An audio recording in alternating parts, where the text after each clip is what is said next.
Morning friends, welcome to my channel, welcome to my new another blog. আপনারা সকলে কেমন আছেন? আমি খুব ভালো আছি। চলে এলাম আমার একটি নতুন ব্লগ নিয়ে আপনাদের সাথে শেয়ার করব বলে। এখন বাজে 8:30 আর আমি এখানে বসে পড়েছি আমরস খেতে। বোন বানিয়েছে, আমটা একটু টক টক ছিল, সেই জন্যই আর কি রস করা হয়েছে। এমনি খেতে ভালো লাগছিল না, যেহেতু লোকাল আম, সেই জন্য আর কি রস করেছে। রসটা কিন্তু খেতে খুব ভালো লাগছে। সকাল সকাল আমরস খাচ্ছি। আজকে খুবই একটা গরম দিয়েছে, ভ্যাপসানি গরম, মানে গুমোট টাইপের আর কি গরমটা। তো ঘাম দিচ্ছে প্রচুর। সকালবেলা কাজ করছিলাম, আজকে তো জামাই ষষ্ঠীতে একটু ঘর গোছাগুছি করছিলাম। তো গোছাগুছি করতে করতে এই যে এখানে আমি একদম ঘেমে টেমে গিয়েছি, তাই ভাবলাম একটু ঠান্ডা ঠান্ডা জুস খাওয়া যাক। আর খেয়ে বাইরে এসেছি, দেখি লিলিরা এখনো ঘুমাচ্ছে। এখন কিন্তু 8টা 8:30 বাজে। তো লিলি তো এখনো ঘুম দিচ্ছে। আর এখানে লাল লুটু আর হচ্ছে বড় পুচি বসে আছে, মানে বুড়ি পুচি আমরা যাকে বলি আর কি। তো এখানে দুজনেই, মা আর বেটি দুজনে মিলেই বসে আছে। এরা কিন্তু মা মেয়ে। সত্যি না, কি নিষ্পাপ এরা প্রাণীগুলো, এত সুন্দর লাগে এদেরকে দেখতে। আমার তো এত ভালো লাগে। এগুলোকে যে দেখছেন, এগুলোকে কিন্তু একটাকেও আমরা নিয়ে আসিনি, সব নিজে থেকে এসেছে। এসে তো অনেকেই বলে থাকে বিড়াল কুসংস্কার, এটা ওটা সেটা, কিন্তু কি করব, আমরা পশু পাখি খুবই ভালোবাসি, তাই আর কি এদেরকে খেতে ফেতে দেই আর কি। তো পালার কোনো সিন নেই, তারা আছে, থাকছে, আমরা তারাই না।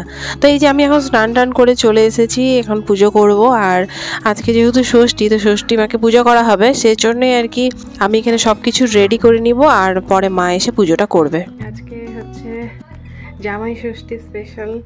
আর বোনরা এখনও আসেনি, আসবে, তারা একটু লেট হবে, আজকে বিকেলবেলা আসবে বলেছে।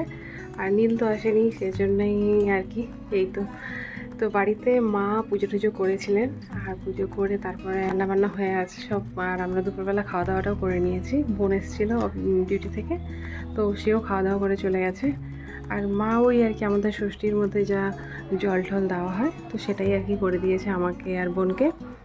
আর তারা এলে পরে তাদের ষষ্ঠীটা করা হবে। আর হচ্ছে আজকে খুবই গরম, মানে খুবই গরম বলতে রোদ একদম নেই, গরমটা মানে একটা ভ্যাপসানি গরম দিচ্ছে। এই যেটা আমি একদম ঘেমে যাচ্ছি। তো এখন আমি সকালে একবার স্নান করেছিলাম, স্নান করে সব পুজোর জোগাড় করেছিলাম। পুজোটা মাই দিয়েছে, বাট জোগাড় টোগাড় আমি করে দিয়েছি, আর ঘরের পুজোটা আমি করেছিলাম। তো এখন আবার একবার স্নান করলাম, চিকেন টিকেন রান্না করেছিলাম। এত গরম লাগছে যে কি বলবো, আর মানে অস্বস্তি ফিল হচ্ছে। তো এখন আবার একটু স্নান করেছিলাম। বাইরে কিন্তু একদম রোদ নেই, কিন্তু ঘেমেই যাচ্ছি।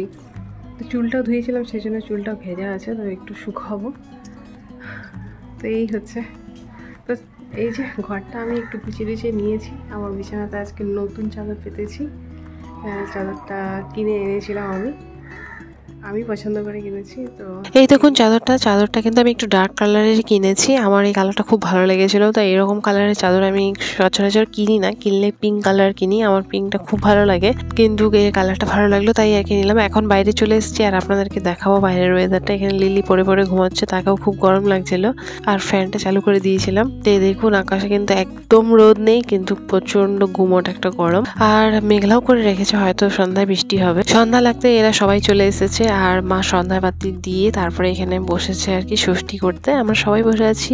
ষষ্ঠীতে জামাইকে দেওয়ার জন্য কিন্তু আমাদের কোনো কাপড় জামা কেনা হয়নি, মানে দুজনের জন্য দুটো স্মার্ট ওয়াচ ফার্স্ট ট্র্যাকে, তো সেটাই আর কি নেওয়া হয়েছিল। কিন্তু নীল তো ছুটি পায়নি, সে আসতে পেলো না। আর এই যে বোন আমার জন্য একটা নাইটি নিয়ে এসছে, মার জন্য একটা শাড়ি নিয়ে এসছে, আর আমিও দুই বোনের জন্য দুটো কুর্তি নিয়েছিলাম 3 পিসের, আর হচ্ছে যিশুর জন্য একটা গেঞ্জি প্যান্ট। আমরা সবাই মিলে অনেক হাসি ঠাট্টা করছিলাম, আর নীল থাকলে খুবই ভালো হতো, আরো হাসি ঠাট্টা হতো, কিন্তু তাকে খুব মিস করছিলাম। আর আমি এখন চলে এসেছি কিচেনে। তো বন্ধুরা, আজকের ব্লগটা আমি এখানেই শেষ করছি। ভালো লাগলে লাইক শেয়ার কমেন্ট করবেন। সকলেই ভালো থাকবেন, সুস্থ থাকবেন। চলে আসবো একটি নতুন ব্লগ নিয়ে। আজকের মতো বাই বাই।